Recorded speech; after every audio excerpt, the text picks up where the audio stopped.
you, because you're a part of like a lot of different film franchises. Obviously, the Fast and the Furious, and I know you're doing another Machete, and you're an Avatar. Was it fun for you to kind of come back to the Resident Evil world? Were you happy when you got the call? Heck yeah. I was more curious than anything. How do you shoot somebody in the head and then bring them back to the franchise 10 years later? But I was happy with the outcome. Yeah, absolutely. Well, and you get to really be badass in this one. You know, Yeah, you get to mutated Michelle in Yeah, this. it's pretty damn cool. What was it like to do that stuff? I thought it was really fun. It was a real big challenge trying to figure out how the hell, you react to being, to the mutation process. Because it's not like you have anything to reference, really.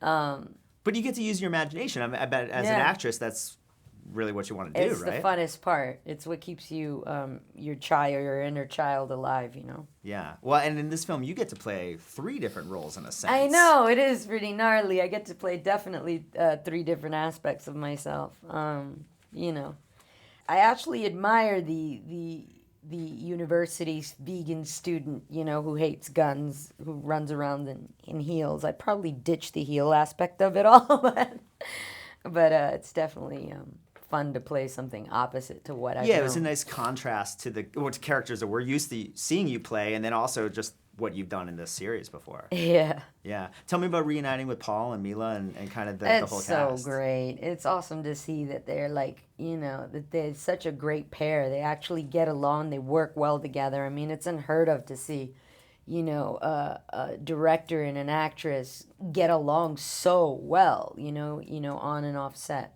It's cool. Yeah, absolutely.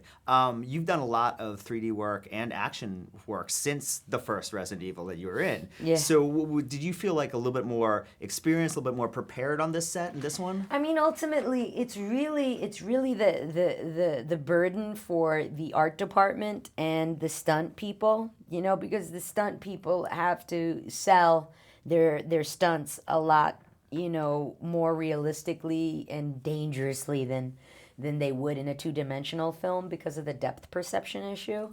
And for the art department, their entire set has to be more realistic than before, because, it's just hard to fake that depth perception that you were easily fake in a 2-dimensional film. So at the end of the day, if it's not a blue screen movie, which it really wasn't for the most part with this, the art department has to be applauded for their work because their sets were so well built and realistic.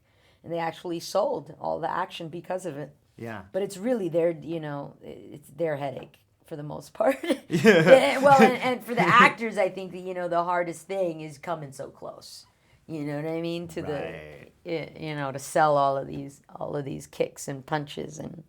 Yeah. Well, it looks awesome in the movie. I mean, whatever you guys did, you did it right. Oh, it's that's another awesome. kick-ass version.